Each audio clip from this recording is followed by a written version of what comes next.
नमस्ते मित्रों, हम इस ट्यूटोरियल सीरीज़ में सी लैंग्वेज के बेसिक्स सीखेंगे। तो कृपया हमारी चैनल पर बने रहें और इसे सब्सक्राइब भी कीजिए। धन्यवाद। नमस्ते दोस्तों, आज हम जानेंगे सी का परिचय यानी कि इंट्रोडक्शन टू सी। सी असल में एक भाषा है जैसे कि हिंदी या इंग्लिश, जिससे हम एक दूसरे से कम्युनिकेट कर सकते हैं, एक दूसरे से बातचीत कर सकते हैं और एक दूसरे को समझ सकते हैं। उसी तरह हमारे कंप्यूटर को समझने के लिए भी एक भाषा की ज़रूरत है, लेकिन उस भाषा को इंसानों को समझना ज़रा मुश्किल होता है। इसीलिए हम सी का उपयोग करते हैं, जिससे हम ऐसी भाषा में कोड लिखते हैं जो हम इंसान समझ सकते हैं, जिससे एक प्रोग्राम ऐसा है जो चेंज करता है ऐसी लैंग्वेज में जो हमारा कंप्यूटर समझ सकता है। अब जानते हैं सी के बारे में। सी एक बहुत ही आसान भाषा है। इसका उपयोग बहुत ही स्वाभाविक और आरामदायक है यदि एक बार आपको उसका यूज़ करना अच्छे से आ गया तो। यह उच्च स्तरीय असेंबली भाषा के रूप में भी जाना जाता है, यानी कि हाई लेवल असेंबली लैंग्वेज की तरह से उसे जाना जाता है। अब आपका सवाल होगा कि असेंबली लैंग्वेज क्या होता है? असेंबली लैंग्वेज वही लैंग्वेज है जिसे हमारा कंप्यूटर समझ सकता है। इस भाषा में हमारे कोड को चेंज करने के लिए हमें एक कंपाइलर की ज़रूरत होती है।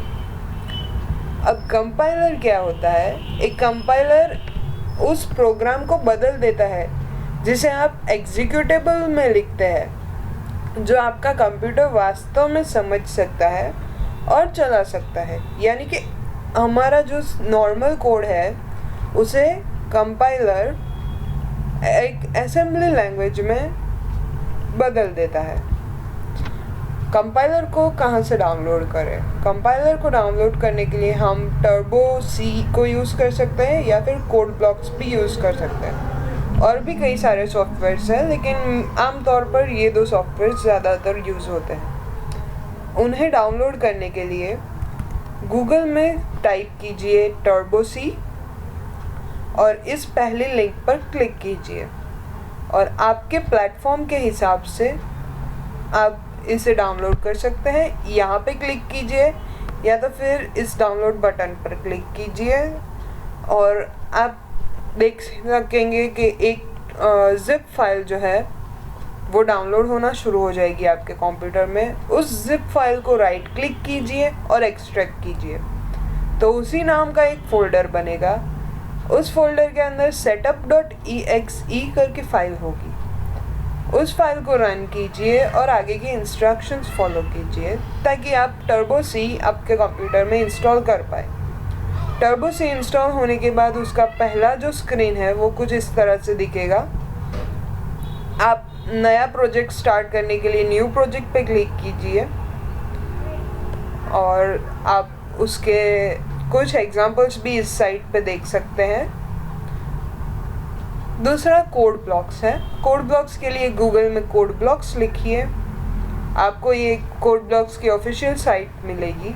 उसके अंदर डाउनलोड कोड ब्लॉक्स है, उस पर क्लिक कीजिए तो ये वाली साइट खुलेगी। इसमें भी आप अपने प्लेटफॉर्म के हिसाब से, यानी कि विंडोज़, लिनक्स, मैक ओएस, उसके हिसाब से आप कोड ब्लॉक्स डाउनलोड कर सकते हैं।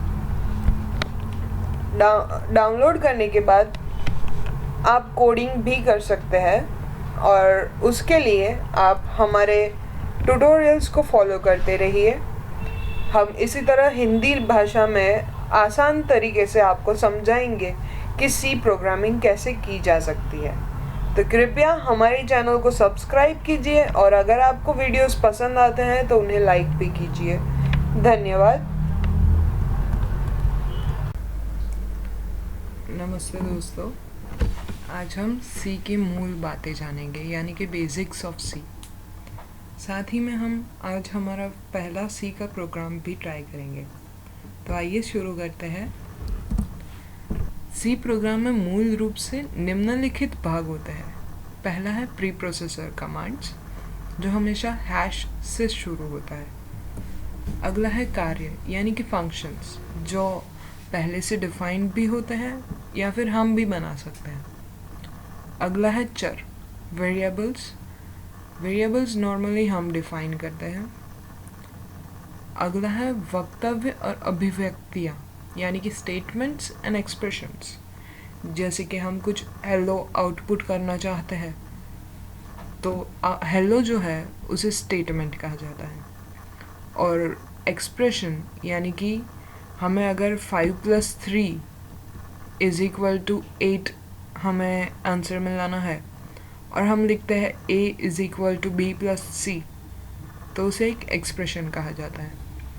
अगला है टिप्पणियाँ यानी कि कमेंट्स, जो कभी भी जो सी कंपाइलर है वो कभी भी रन करते टाइम कमेंट्स को नहीं छुएगा। तो आप कमेंट्स जो है वो अपने सहूलियत के हिसाब से कहीं पे भी डाल सकते हैं ताकि आप समझ पाए कि हमने कौन सा फंक्शन या कौन सा वेरिएबल किस चीज़ के लिए लिया है। आइए पहला उदाहरण देखते हैं सी का। #include stdio.h, ये हैश से शुरू हुआ है, इसका मतलब ये एक प्री प्रोसेसर कमांड है। इंक्लूड यानी कि हम एक लाइब्रेरी है उसमें से कुछ फंक्शंस इंक्लूड कर रहे हैं, एक डायरेक्टरी है। stdio.h यानी कि एक हेडर फाइल, उस फाइल में इनपुट आउटपुट के जो भी स्टैंडर्ड फंक्शंस होते हैं, जैसे कि printf जो कोई भी चीज़ आउटपुट करने के लिए यूज़ होता है, scanf जो कोई भी चीज़ इनपुट करने के लिए यूज़ होता है, उसके लिए हम stdio.h यूज़ करते हैं। इंटीजर मेन, इंटीजर यानी कि हम किसी फंक्शन से एक इंटीजर रिटर्न कर रहे हैं, जैसे कि रिटर्न 0। मेन फंक्शन जो है हमेशा कोई भी सी प्रोग्राम कंपाइल करते टाइम जो कंपाइलर है सबसे पहले मेन फंक्शन के ऊपर जाता है, यानी कि सबसे पहले जो भी प्रोग्राम एग्जीक्यूशन होता है वो मेन फंक्शन से स्टार्ट होता है। अगला आप देख सकते हैं एक कमेंट है, माय फर्स्ट प्रोग्राम इन सी। ये एक्चुअली एक मल्टी लाइन कमेंट है। अगर मैं ये जो चीज़ है उसे लास्ट में 2-3 लाइन छोड़ के लिखूँ तो वो जो 2-3 लाइन्स है वो सभी कमेंट्स में चली जाएगी। और अगर मैं डबल स्लैश करती हूँ मतलब एक सिंगल लाइन ही मैं कमेंट के तरह यूज़ कर सकती। अब printf में हमने हेलो वर्ल्ड लिखा है। printf जैसे कि मैंने कहा एक standard input output header file है, उसमें printf ऑलरेडी फंक्शन डिफाइंड है। और /n मतलब कि हम किसी न्यू लाइन पे अगला जो भी printf होगा वो न्यू लाइन में शिफ्ट करेंगे, वरना अगर हम ये नहीं लिखते हैं तो वो यहीं से ही शुरू हो जाएगा, यानी कि हेलो वर्ल्ड के साथ ही अगला printf स्टार्ट हो जाएगा। सी प्रोग्राम लिखते टाइम आपको ये याद रखना है कि हम हमेशा कर्ली ब्रेसेस में कोई भी फंक्शन को लिखें और हर लाइन के बाद सेमीकोलन बहुत ही ज़रूरी है। और अब प्रोग्राम को संकलित और रन करने के लिए यानी कि निष्पादित और कंपाइल करने के लिए टर्बो सी वाले Alt+F9 फंक्शन की यूज़ करें और रन करने के लिए Ctrl+F9 जिसमें कंपाइल भी होता है और रन भी होता है। अब मैं आपको कोड ब्लॉक्स में एक प्रोग्राम दिखाऊंगी रन करके। यही प्रोग्राम लिखा हुआ है #include stdio.h integer main hello world return 0। अब बिल्ड पे जाइए कोड ब्लॉक्स में और रन कीजिए या फिर बिल्ड एंड रन कीजिए, तो वो पहले कंपाइल होगा और बाद में रन होगा। आप देख सकते हैं यहाँ हेलो वर्ल्ड लिखा हुआ है पहली लाइन में। नमस्ते दोस्तों, एक बार फिर से हमारी इस छोटी सी वीडियो में आपका स्वागत है। अब हम सीखेंगे सी के मूल सिंटैक्स और उसके डेटा के प्रकार यानी कि डेटा टाइप्स। सी में टोकन जो है वो सबसे महत्वपूर्ण भाग निभाता है। टोकन किसी भी प्रकार का हो सकता है, keyword, identifier, constant, string literal या फिर सिंबल। कीवर्ड जैसे कि इंटीजर, मेन, ऐसे जो वर्ड्स है प्री डिफाइंड जो हम कहीं और यूज़ नहीं कर सकते उन्हें कीवर्ड कहा जाता है। आइडेंटिफायर यानी कि वेरिएबल के नाम या फंक्शन के नाम जो हम रखते हैं उन्हें आइडेंटिफायर कहा जाता है। कांस्टेंट के बारे में हम आगे पढ़ेंगे। सिंबल जैसे कि जो ब्रैकेट्स कर्ली ब्रेसेस के बारे में मैंने आपको बताया कि किसी भी फंक्शन को उसके ही अंदर रखना है, उसके बॉडी को। अब टाइप्स इन सी यानी कि data types, basic data types जो होती है, जैसे कि इंटीजर है, कैरेक्टर है। ये कैरेक्टर डेटा टाइप जो है 1 बाइट की स्पेस होती है। एन्यूमरेटेड टाइप्स भी होती है, जैसे कि फ्लोटिंग पॉइंट भी होता है उसमें, फ्लोटिंग, इंटीजर, डबल। वॉइड यानी कि नल, यानी कि अगर कोई फंक्शन वॉइड में डिफाइन किया है मतलब वो कुछ भी रिटर्न नहीं करता है। और डिराइव्ड टाइप्स जैसे कि पॉइंटर्स, एरेज, जिनके बारे में हम आगे के लेक्चर्स में डिस्कस करेंगे। तो आइए एक प्रोग्राम देखते हैं इंटीजर और वॉइड को यूज़ करता हुआ। आप देख सकते हैं #include stdio.h void main, इसलिए मैंने यहाँ रिटर्न 0 नहीं लिखा है अभी। इंटीजर a लिया है मैंने, a = 5 इनिशियलाइज किया है, यहाँ पे हमने 5।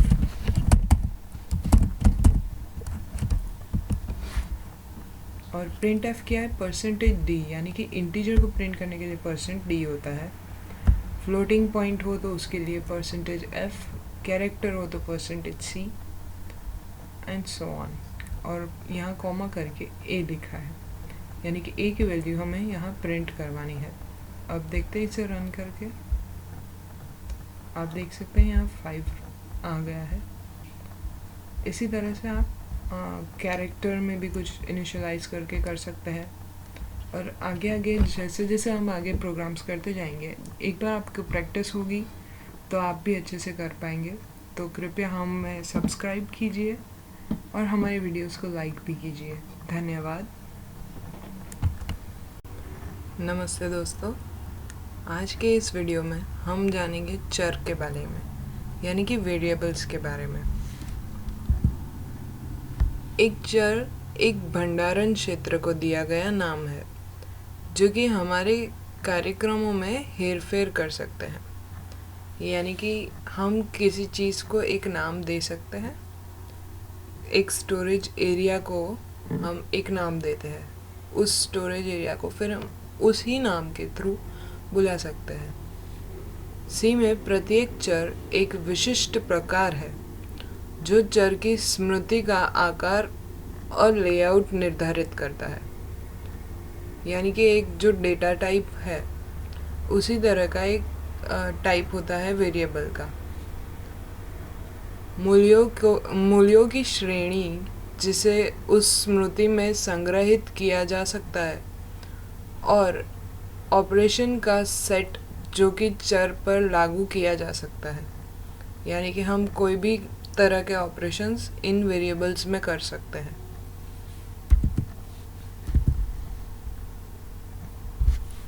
एक चर का नाम अक्षरों, अंक और अंडरस्कोर चरित्र से बना हो सकता है। यानी कि कोई भी लेटर्स या नंबर्स या अंडरस्कोर से भी हम उसका नाम दे सकते हैं। यह या तो एक अक्षर या एक अंडरस्कोर से ही शुरू होना चाहिए। ऊपरी और लोअर केस अक्षर अलग होते हैं क्योंकि सी मामले प्रति संवेदनशील है। यानी कि सी केस सेंसिटिव है। अगर आप कैपिटल लेटर्स लिखोगे और बाद में उसे लोअर केस लेटर्स से यूज़ करोगे तो वो दोनों ही अलग चीज़ें हैं। अब ये एक एग्जाम्पल है जिसमें हमने वेरिएबल डिक्लेयर किया है। इस एग्जाम्पल में आप देख सकते हैं एक्सटर्नली भी हमने डिक्लेयर किया है और इंटरनली भी हमने डिक्लेयर किए है वेरिएबल्स। इसी प्रोग्राम को मैं आपको रन करके बताऊंगी। यही प्रोग्राम है। एक्सटर्न करके हम जब एक्सटर्न, फिर डेटा टाइप और फिर वेरिएबल का नाम। इस तरह से हम वेरिएबल डिक्लेयर करते हैं। और जब हम किसी एक छोटे मतलब ग्लोबली यूज़ नहीं करना है, सिर्फ एक ही फंक्शन में यूज़ करना है, तो हम उसे इंटरनली यूज़ करते हैं। जैसे यहाँ टाइप, डेटा टाइप और वेरिएबल का नाम। तो आइए इस प्रोग्राम को रन करते हैं। आप देख सकते हैं c की वैल्यू दी गई है और ये है वैल्यू ऑफ f। क्योंकि f फ्लोट में है इसलिए डेसिमल पॉइंट्स वाला उसका वैल्यू है, और c जो है इंटीजर में है इसलिए उसकी जो वैल्यू है वो सिर्फ इंटीजर होगा, यानी कि एक नंबर ही होगा। जबकि फ्लोटिंग वेरिएबल्स जो है वो डेसिमल पॉइंट्स भी ले सकते हैं। इसी तरह से हम आगे भी और प्रोग्राम्स देखेंगे और भी कॉन्सेप्ट्स जानेंगे सीखे। तो हमारी चैनल पे बने रहिए दोस्तों। धन्यवाद। नमस्ते दोस्तों, एक बार फिर से हमारे इस वीडियो में आपका स्वागत है। इस वीडियो में हम जानेंगे कॉन्स्टेंट्स और प्री प्रोसेसर के बारे में। इसके बारे में मैं आपको डायरेक्टली कोडिंग करके बताऊंगी कि उसमें होता क्या है। ये प्रोग्राम है प्री प्रोसेसर के एग्जाम्पल का। इसमें आप देख सकते हैं मैंने सबसे पहले तो हेडर फाइल इंक्लूड की है, उसके बाद में हैश डिफाइन लिखा है। जैसे मैंने आपको अपने फर्स्ट वीडियो में बताया था कि हैश करके कुछ भी हम डिफाइन करते हैं वो प्री प्रोसेसर डायरेक्टिव कहा जाता है। हैश डिफाइन लेंथ 10 हमने यहाँ डिफाइन किया है।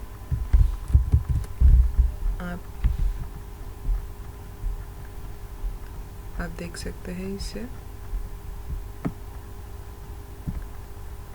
इसका मतलब कि एक हमने यहाँ पे आइडेंटिफायर लिया है लेंथ नाम का और उसे वैल्यू दी है 10। इसका मतलब कि कहीं भी हम लेंथ यूज़ करेंगे उसे अपने आप 10 वैल्यू मिल जाएगी। पूरे प्रोग्राम में ये काम कर सकता है।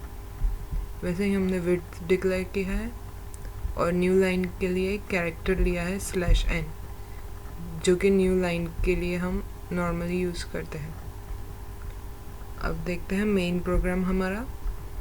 इंटीजर मेन, इंटीजर एरिया, ये हमने एक वेरिएबल डिक्लेयर किया है, लोकल वेरिएबल कहा जाता है इसे। Area is equal to length into width, और फिर हमने उसे प्रिंट करवाया है %t क्योंकि इंटीजर है, कॉमा एरिया, और हमने न्यू लाइन के लिए %c यूज़ किया है क्योंकि वो एक कैरेक्टर है, एंड रिटर्न 0। तो आइए दोस्तों इसे रन करके देखते हैं हम।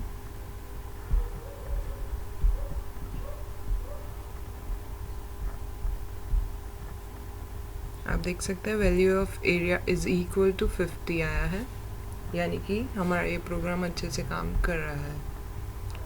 अब हम देखते हैं कांस्टेंट के बारे में। देखिए दोस्तों, जब आप कोड ब्लॉक्स यूज़ करते हैं तब एक चीज़ आपको ध्यान रखना बहुत ज़रूरी है कि जब आप एक ही प्रोजेक्ट में अलग अलग फाइल्स बनाएं तो इस तरह से कमेंट कर दीजिए जो भी दूसरी फाइल जिसे आप यूज़ ना कर रहे हो उसे।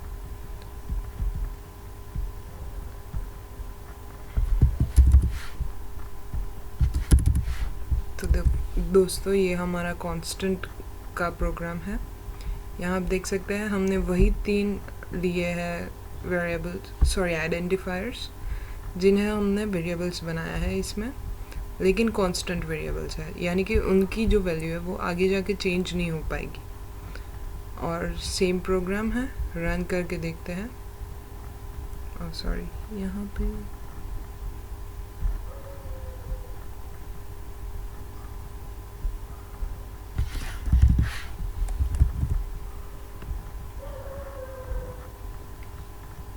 तो देखिए दोस्तों, आप देख सकते हैं यहाँ भी वही आउटपुट है, वैल्यू ऑफ एरिया इज़ 50। ऐसे ही हम और भी प्रोग्राम्स देखेंगे, तो हमारे चैनल पे सब्सक्राइब करिए और बने रहिए हमारे साथ। धन्यवाद। नमस्ते दोस्तों, इस वीडियो में हम जानेंगे ऑपरेटर के बारे में। एक ऑपरेटर एक प्रतीक है जो विशिष्ट गणितीय या तार्किक कार्यों को करने के लिए संकलक को बताता है।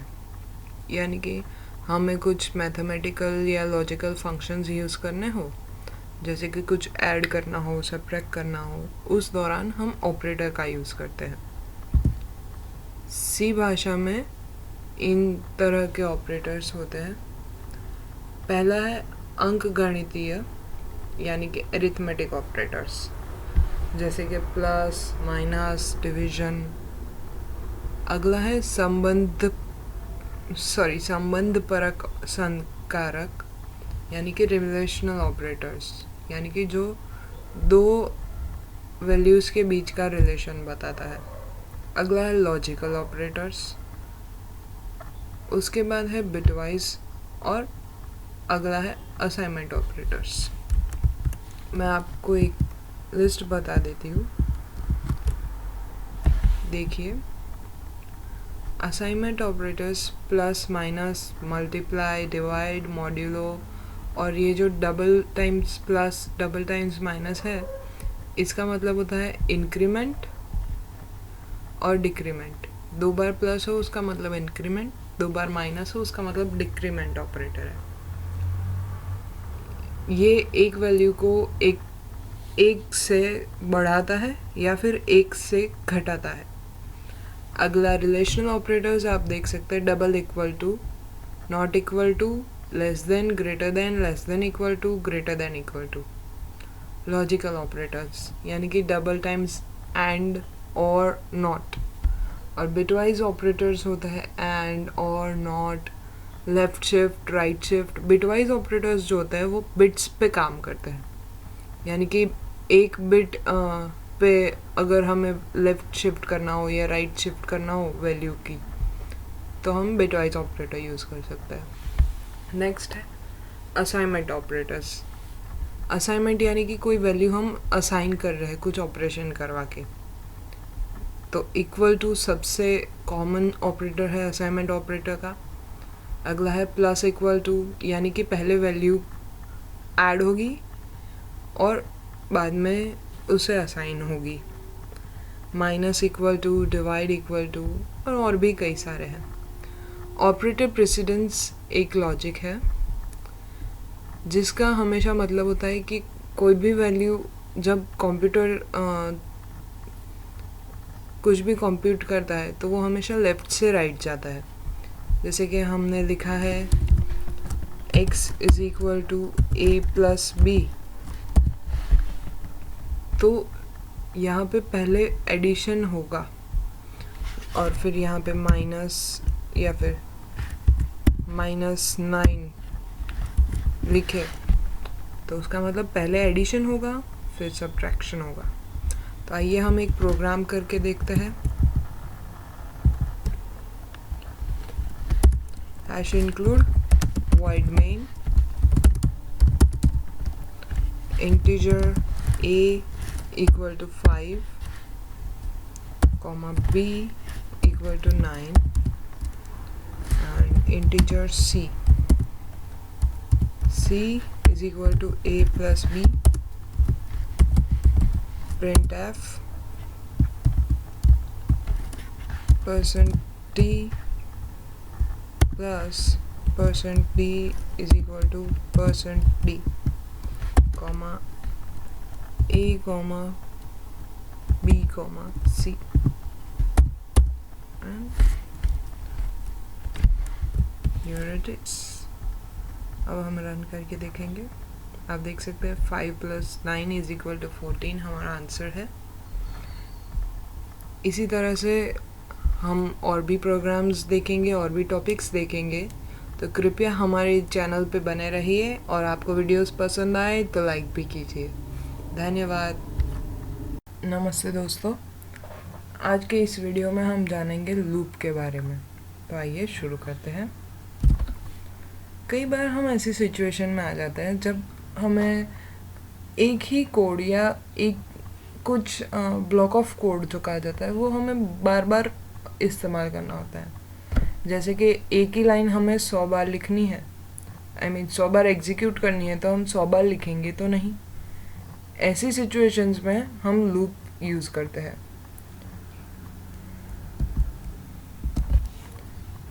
लूप के साधारण स्तर 3 प्रकार होते हैं, व्हाइल लूप, फॉर लूप और do while loop. While loop जो है वो सबसे पहले कंडीशन को चेक करता है और तब तक उस स्टेटमेंट को रिपीट करेगा जब तक वो कंडीशन सही नहीं हो जाती है। और फॉर लूप भी मल्टीपल टाइम्स कुछ स्टेटमेंट्स को एग्जीक्यूट करता है। डू व्हाइल लूप में जो है सबसे पहले उसकी बॉडी एग्जीक्यूट होती है और उसके बाद में कंडीशन चेक होती है, यानी कि पहले डू होता है बाद में व्हाइल होता है। इसका मतलब साधारणतः 2 प्रकार के लूप होते हैं, एंट्री कंट्रोल लूप और एग्जिट कंट्रोल लूप।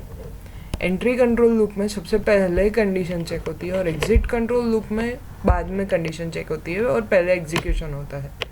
तो इससे हम कह सकते हैं कि व्हाइल और फॉर लूप जो है वो एंट्री कंट्रोल लूप है और डू व्हाइल लूप जो है वो एग्जिट कंट्रोल लूप है। चौथा प्रकार होता है नेस्टेड लूप। इसका मतलब एक लूप के अंदर और भी लूप है, जैसे कि फॉर लूप के अंदर व्हाइल लूप भी रख सकते हैं हम, फॉर लूप के अंदर फॉर लूप भी रख सकते हैं, एक्सेट्रा।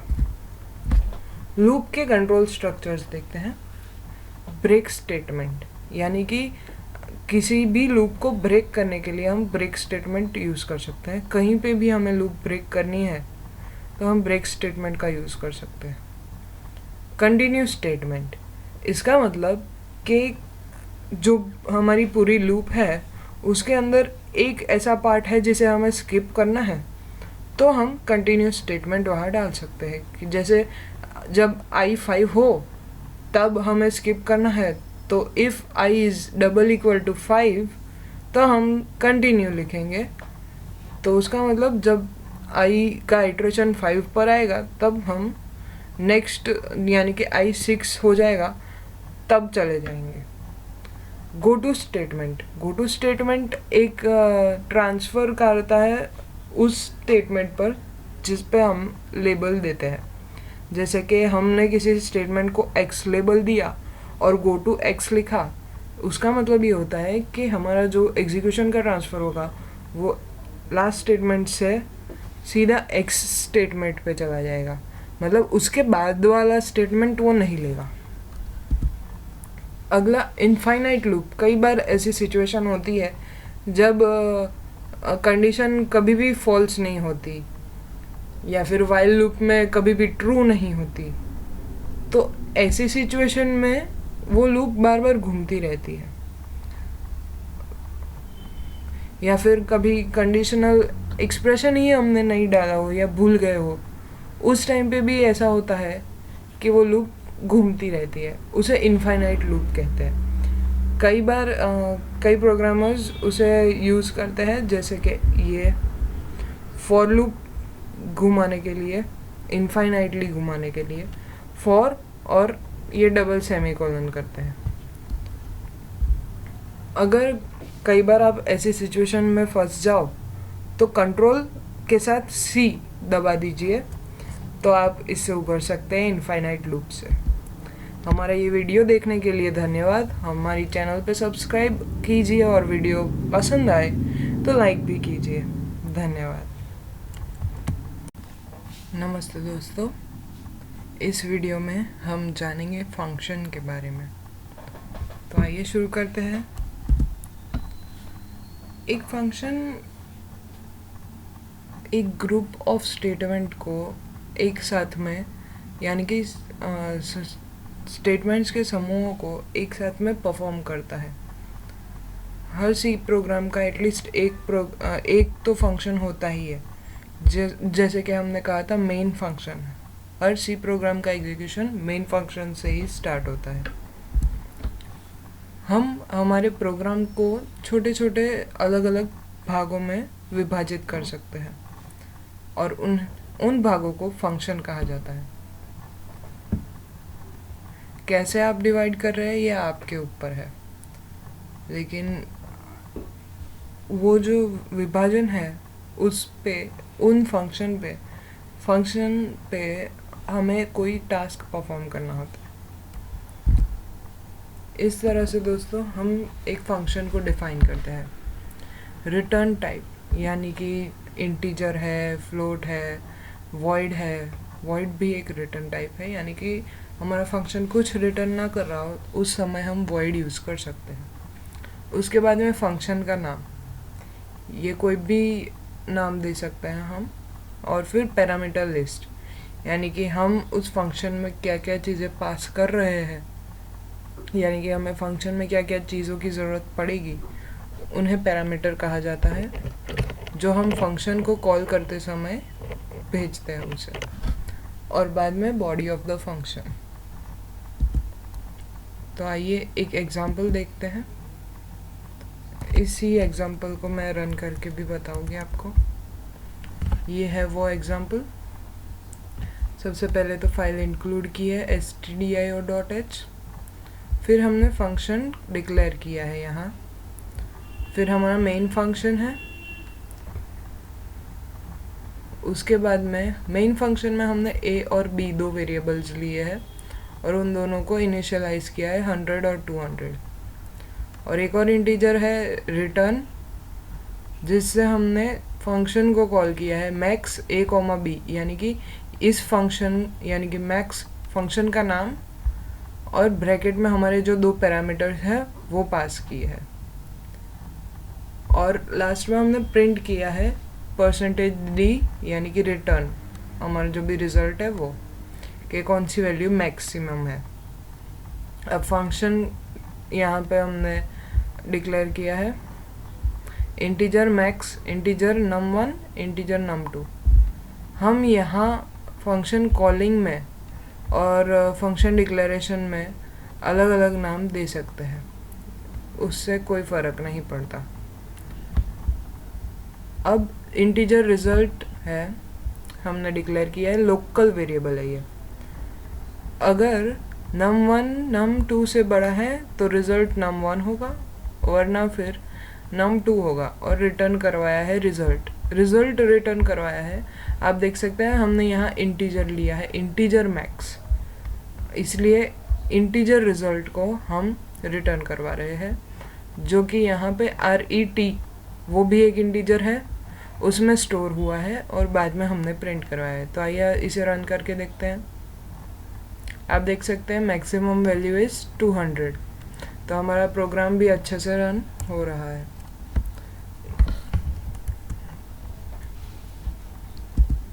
हमारी चैनल पे बने रहिए दोस्तों, और अब अगर आपको वीडियो पसंद आते हैं तो लाइक भी कीजिए।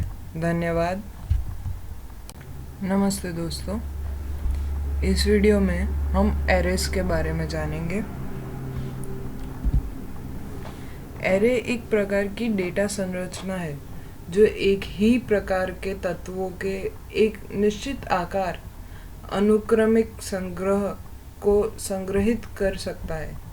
यानी कि एक ही फिक्स्ड डेटा टाइप है और उसमें कलेक्शन ऑफ एलिमेंट हम डाल रहे हैं।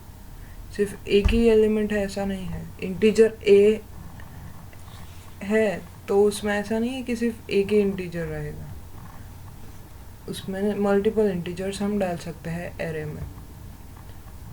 एरे कलेक्शन ऑफ डेटा को स्टोर करने के लिए हम यूज़ करते हैं और उस कलेक्शन को हम एक नाम देते हैं, वो एरे कहा जाता है। और वो एरे में जो भी डेटा है सभी का एक ही टाइप का डेटा टाइप होता है और एक ही नाम होता है। डिक्लेयर करना है अगर एरे, तो उसे इस तरह से डिक्लेयर किया जाता है। एरे की टाइप यानी कि इंटीजर, फ्लोट, वॉइड कोई भी हो सकती है। एरे का नेम कोई भी दे सकते हैं आप, A to Z, X to Y, कुछ भी। और एरे की साइज़ ये इंटीजर होती है, या तो फिर आप किसी और चीज़ की लेंथ एरे के साइज़ में भी डाल सकते हैं। इस तरह से हम एरे को इनिशियलाइज भी कर सकते हैं अगर हमें स्टार्टिंग में ही इनिशियलाइज करना है तो। जैसे कि हमने टाइप में लिया है डबल, एरे का नाम लिया है बैलेंस, और 5 लिया है एरे की साइज़, और इस तरह से इनिशियलाइज किया है। इसमें 1 2 3 4 और ये 5 का, ऐसे 5 हमने इनिशियलाइज किए हैं। अब एक बात जानना ज़रूरी है कि एरे जो है वो हमेशा 0 से स्टार्ट होता है। जो स्टोरेज मेमोरी में 0 से हम एरे को स्टार्ट करते हैं, यानी कि ये जो है वो पोजीशन 0 पे स्टोर होगा 1000.0, ये 1 पे स्टोर होगा। 2 3 और 4, तो 0 से लेके 4 तक इनिशियलाइज हुआ है। 5 हमने सिर्फ उसकी साइज़ दी है। अब एक एग्जांपल हम ट्राई आउट करते हैं। आप देख सकते हैं मैंने एक इंटीजर मेन फंक्शन है, उसके अंदर एक एरे लिया है, n है एरे का नाम, इंटीजर है उसकी टाइप, और उसकी साइज़ है 10, और 2 और लिए हैं इंटीजर्स i और j हमारी लूप को घुमाने के लिए। इस तरह से भी हम एरे को इनिशियलाइज कर सकते हैं एक एक करके, कि इंटीजर i है वो 0 से इनिशियलाइज किया है, 0 से लेकर i लेस देन 10 यानी कि 9 तक जाएगा i plus plus. n of i equal to i plus 100, यानी कि अगर 1 है i तो n of 1 is equal to 1 plus 100, तो 1 वाली पोजीशन में 101 होगा और 0 वाली पोजीशन में 100 होगा, उस तरह से, और एक एक इंक्रीमेंट होके उसमें आएगा। और दूसरी फॉर लूप है वो एरे को प्रिंट करवाने के लिए है, इस तरह से एरे प्रिंट होता है n ऑफ j। तो आइए रन करते हैं। आप देख सकते हैं जैसा कि मैंने कहा था, जब i 0 है तब 100, 1 है तब element 1 is 101 and so on up till 9 तक गया, क्योंकि i वॉज लेस देन 10।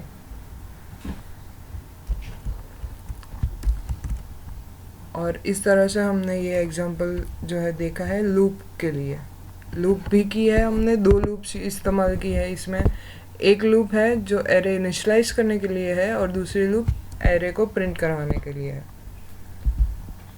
इसी तरह से मज़ेदार तरीके से सी प्रोग्रामिंग सीखिए दोस्तों। हमारी चैनल पे सब्सक्राइब कीजिए, और अब अगर आपको वीडियो पसंद आता है तो लाइक भी कीजिए। धन्यवाद दोस्तों, नमस्ते। एक बार फिर से आपका हमारे वीडियो में स्वागत है।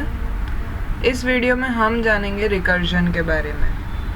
रिकर्जन असल में एक फंक्शन को खुद ही बार बार कॉल करना होता है, यानी कि एक ही नाम का फंक्शन है और वो खुद ही को कॉल कर रहा है। रिकर्जन में एक बात खास ध्यान रखनी चाहिए कि उसमें हमें जहाँ पे उस रिकर्जन को अटकाना है उस जगह को मेंशन करना होगा, वरना फिर इनफाइनाइट लूप हो जाएगी वो। तो इसे हम डायरेक्टली प्रोग्राम से समझेंगे।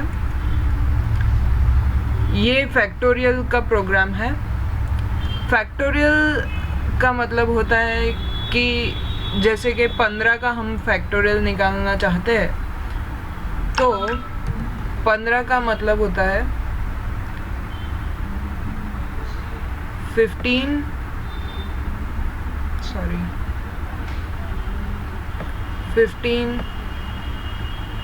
into 14 into 13 into so on up till 1। मतलब वहाँ तक हम मल्टीप्लाई करते हैं तो वो हमें देगा 15 फैक्टोरियल।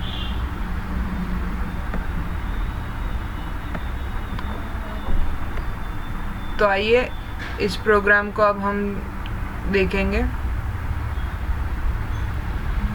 ये हमने एक छोटा सा प्रोग्राम लिया है, उसमें एक फैक्टोरियल करके फंक्शन बनाया है।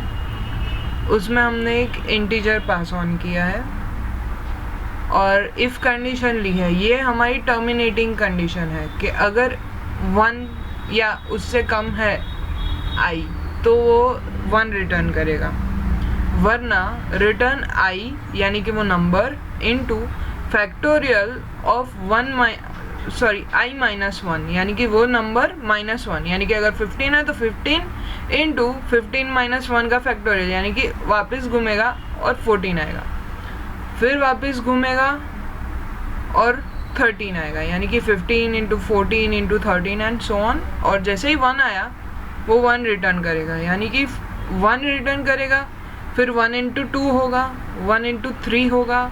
इस तरह से हम उल्टा अगर गिनेंगे तो हमें इजी होगा कैलकुलेशन। तो इस तरह से हम फैक्टोरियल फाइंड कर सकते हैं। और यहाँ पे हमने प्रिंट एफ में मेन में सिर्फ फैक्टोरियल फंक्शन को कॉल किया है। तो आइए इसे रन करके देखते हैं दोस्तों। आप देख सकते हैं factorial of 15 is this number. Okay, एक और हम एग्जांपल देखेंगे आज, जो कि है फिबोनाची सीरीज का। फिबोनाची असल में एक सीरीज है जिसमें हम प्रीवियस नंबर का एडिशन करते हैं। जैसे कि स्टार्ट होता है 0 से, उसके बाद आएगा 1, फिर जो अगला नंबर होगा वो इन दोनों का एडिशन होगा, यानी कि 0 + 1 = 1। अगला नंबर होगा वो इन दोनों का एडिशन होगा, यानी कि 1 + 1 = 2। यानी कि सीरीज बनेगी जिसमें नेक्स्ट नंबर जो भी होगा वो एडिशन ऑफ प्रीवियस 2 डिजिट्स होगा। जैसे 1 + 2 3, फिर नेक्स्ट होगा 2 + 3 5 एंड सो ऑन। तो आइए इस प्रोग्राम को अब समझने का कोशिश करते हैं। आप देख सकते हैं फिबोनाची हमने फंक्शन लिया है, अगर 0 है तो 0 रिटर्न करेगा, 1 है तो 1 रिटर्न करेगा, और return Fibonacci i-1 plus Fibonacci i-2, यानी कि -1 यानी कि उसके प्रीवियस वाला, और -2 यानी कि उसके भी पहले वाला। और यहाँ मेन में हमने फॉर लूप घुमाई है जिसमें हमने फिबोनाची फंक्शन को कॉल किया है, 10 टाइम्स कॉल किया है, यानी कि 10 डिजिट्स हमारे पास होंगे। तो आइए रन करके देखते हैं इसे।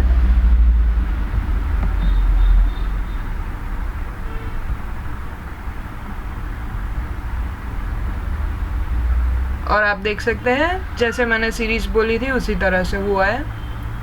दोस्तों हमारे चैनल पे बने रहिए और सब्सक्राइब भी कीजिए। धन्यवाद।